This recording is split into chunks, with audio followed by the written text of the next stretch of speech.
본문의 말씀을 통해 나사렛 예수라는 제목으로 하나님의 말씀 증거하도록 하겠습니다. 자, 앞서 말씀드렸던 것처럼 마태복음은 흔들리는 유대계 그리스도인들에게 왜 예수가 하나님의 아들 그리스도이신지에 대해서 증거하는 책이라고 했습니다. 그리고 1장에서는 예수님이 유대인이 기다리고 있는 다윗의 자손으로 오셨음을, 또 성령으로 잉태된 하나님의 아들이심에 대해서 기록하고 있습니다. 자, 이어지는 오늘 본문 2장에서는 예수님이 왜 나사렛 사람으로 불리게 되었는지에 대해서 기록하고 있습니다. 자, 예수님께서 유대인들로부터 공격을 받았던 이유 중 하나는 그가 나사렛 출신이라는 것입니다. 나사렛에서 무슨 선한 것이 날 수 있겠냐는 거예요. 유대의 변방 갈릴리, 그 갈릴리에서도 아주 외진 곳에 있는 나사렛이었습니다. 이런 곳에서 제대로 된 교육이나 받을 수 있었겠냐는 거예요. 무엇보다 미가 5장 2절에 보면 베들레헴 에브라다야, 너는 유다 족속 중에 작을지라도 이스라엘을 다스릴 자가 내게로 나올 것이라. 그의 근본은 상고에 영원에 있느니라 라고 말씀합니다. 메시아가 유대 베들레헴에서 오리라는 것은 성경을 조금 아는 사람이라면 상식과도 같은 것입니다. 그런데 갈릴리 나사렛에서 온 메시아라니 도저히 용납할 수가 없었던 거예요. 오늘 마태는 이러한 주장을 하는 유대인들을 향해 멋진 카운트 펀치를 날립니다. 예수님은 성경의 약속대로 유대 땅 베들레헴에서 태어나셨다는 거예요. 그리고 그가 왜 나사렛에서 성장하게 되었는지 그 이유를 말씀하며 이 모든 것 역시 성경에 기록된 하나님의 뜻 가운데 이루어진 일이었음을 증거하고 있습니다.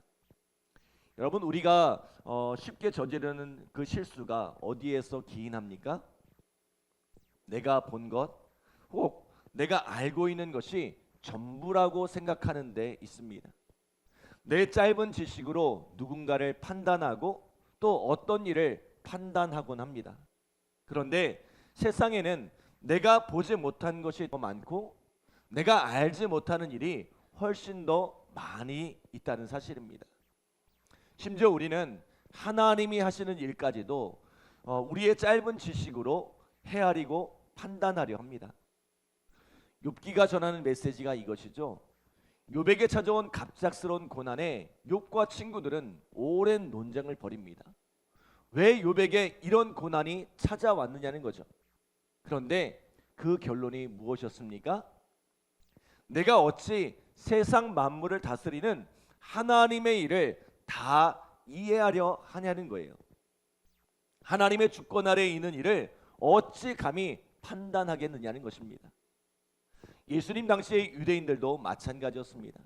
그들은 예수님이 나사렛 출신이라는 단편적인 지식으로 예수님을 판단했습니다. 그러나 예수님은 성경의 약속대로 유대 땅 베들레헴에서 오셨습니다. 예수님의 탄생을 알리는 귀한 이 사건이 오늘 본문에 기록되어 있어요. 사실 예수님의 탄생은 너무나 은밀하게 이루어졌습니다. 이 누가복음에서 기록하고 있는 것처럼 예수님은 제대로 된 방을 구할 수 없어 초라한 마구간에서 태어나셨습니다. 하마터면 이 마구간에서 태어난 아기 예수의 탄생은 그렇게 세상에서 잊혀질 뻔했습니다. 그런데 이 아기 예수의 탄생, 유대의 왕으로 오실 예수님의 탄생을 세상에 드러낸 이가 누구예요? 오늘 본문에 기록된 동방박사들입니다. 그들은 멀리 동방에서부터 아기 예수께 경배하려고 이 유대 땅을 찾았습니다. 자, 우리 1절로 3절 말씀 함께 읽겠습니다. 1절로 3절 시작. 헤로드 왕 때에 예수께서 유대 베들레헴에서 나심에 동방으로부터 박사들이 예루살렘에 이르러 말하되 유대인의 왕으로 나신 이가 어디 계시냐? 우리가 동방에서 그의 별을 보고 그에게 경배하러 왔노라 하니 헤로드 왕과 온 예루살렘이 듣고 소동한지라. 아멘. 자, 뜬금없는 동방 박사들의 방문에 헤롯은 물론이고 온 예루살렘이 발칵 뒤집혔습니다. 그들이 유대인의 왕으로 나신 이를 찾는다고 했기 때문입니다. 더 정확하게 말하면 그들이 메시아를 찾으러 왔다는 거예요. 자, 메시아가 태어났다는 말에 예루살렘에 큰 소동이 일어났다는 것입니다. 자, 헤롯은 그가 베들레헴에서 태어날 것이라는 예언을 알려주며 그 아이의 있는 곳을 발견하면 자신에게도 알려줄 것을 청합니다. 그러나 이 동방 박사들은 아기 예수를 만나 이 황금과 유향과 모략을 들여 경배하고 다른 길로 도망쳤어요. 왜요? 꿈속에서 천사가 나타나 헤롯에게 돌아가지 말라 경고하셨기 때문입니다. 자, 헤롯은 유대인의 왕이 태어났다는 말에 불안해졌고 이 동방 박사들이 돌아오지 않자 결국은 그때를 기준으로 2살 이하의 모든 아이를 잡아 죽이라는 끔찍한 명령을 내립니다. 그날 요셉은 천사들의 지시를 받아 아기 예수를 데리고 애굽으로 피신하게 됩니다. 헤롯은 아기 예수를 해하고자 했지만 하나님께서 그의 천사를 동원해 지키고 계셨던 거예요. 자, 그리고 무엇보다 이 모든 일도 어디에 기록되어 있어요? 성경에 기록되어 있더라는 것입니다. 자, 호세아 11장 1절에 보면 애굽으로부터 내 아들을 불렀다라고 말씀하고 예레미야 31장 15절에 보면 라마에서 슬퍼하며 크게 통곡하는 소리가 들리니 라헬이 그 자식을 위하여 애곡하는 것이라 그가 자식이 없으므로 위로받기를 거절하였도다라고 말씀합니다. 이 모든 일련의 과정이 하나님의 뜻 안에서 당신의 말씀을 이루기 위한 과정이었다는 거죠. 시간이 지나 아기 예수의 목숨을 노리던 헤롯이 죽고 그 아들 아켈라오가 유대의 왕으로 서게 되었습니다. 자, 우리 22절 23절 함께 읽어볼까요? 22절 23절 시작. 그러나 아켈라오가 그의 아버지 헤롯을 이어 유대의 임금됨을 듣고 거기로 가기를 무서워하더니 꿈에 지시하심을 받아 갈릴리 지방으로 떠나가 나사렛이란 동네에 가서 사니 이는 선지자로 하신 말씀에 나사렛 사람이라 칭하리라 하심을 이루려 함이로라. 아멘. 자, 헤롯이 죽었다는 소식에 애굽을 떠나 유대 땅으로 돌아가려고 했지만 그 아들이 왕이 되었다는 소식을 듣고 이들은 주저하게 됩니다. 그때 다시 한번 하나님께서 꿈을 통해 그들을 갈릴리 나사렛으로 인도해 가십니다. 그리고 이 역시 성경을 응하게 하려는 하나님의 뜻이었다는 거예요. 이사야 11장 1절에 보면 이새의 줄기에서 한 싹이 나며 그 뿌리에서 한 가지가 나서 결실할 것이요 라고 말씀하는데 여기서 가지를 뜻하는 히브리어가 네체르입니다. 마태는 나사렛과 자음이 같은 이 네체르를 연결지어서 이 사건을 해석하고 있습니다.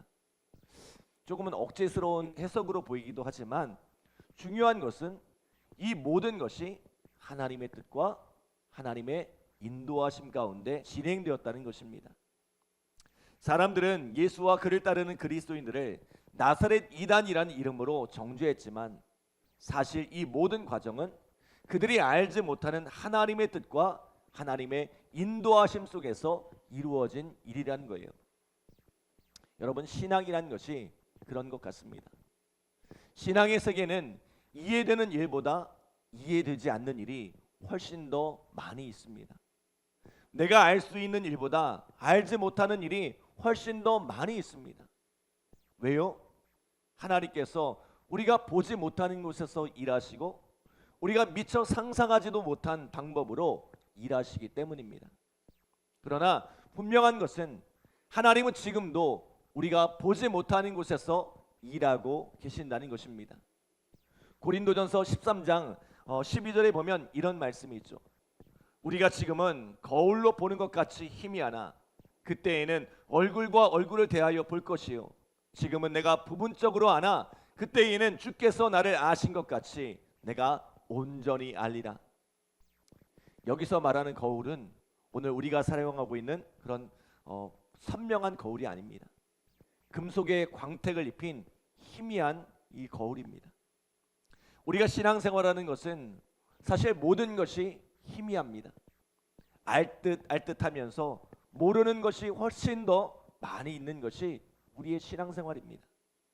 신앙의 연수가 깊어질수록 더 하나님을 잘 알아야 하는데 알면 알수록 내가 모르는 것이 훨씬 더 많음을 깨닫게 되는 것이 바로 신앙생활입니다. 그러나 분명한 것은 우리가 지금 모르는 가운데 행하고 이해되지 않지만 순종하고 때로는 의심과 두려움 가운데 행하지만 이 모든 것을 밝히 알게 될 날이 오리라는 것입니다. 우리 앞에 희미했던 것들이 분명해지는 날이 오리라는 것입니다. 우리에게 예수님을 소개하고 있는 마태도 사실 모든 것을 다 알아서 여기까지 왔겠습니까?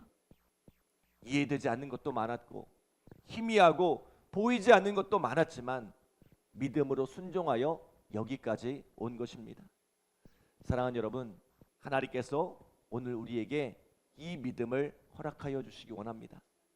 끊임없이 의심하며 예수님을 눈앞에 두고도 믿지 못했던 유대인들과 같은 인생이 되지 마시고 마음으로 믿고 입으로 시인하여 예수님을 내 인생의 구주로 모시고 살아가는 우리 믿음의 성도들 되시기를 간절히 기도합니다. 기도하겠습니다. 하나님 감사합니다. 복된 새벽 우리에게 귀한 말씀 주심에 감사드립니다. 하나님, 모든 것이 하나님의 뜻 안에 있고 모든 것이 하나님의 섭리 안에 있는데 우리가 때로는 그것들을 이해하지 못하고 알지 못해 의심하고 염려하며 두려워하는 우리들의 모습을 바라보게 됩니다.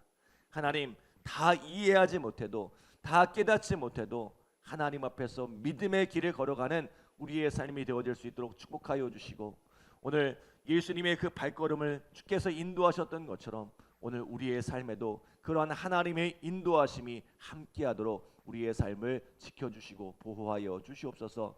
오늘 이 새벽에도 간절한 마음으로 기도하는 우리 성도들이 있사오니 주님께서 그 기도에 응답하여 주시고 또 열매 맺게 하시는 하나님의 귀한 사랑 은혜를 경험케 하여 주시옵소서. 감사드리며 예수님의 이름으로 기도드립니다. 아멘.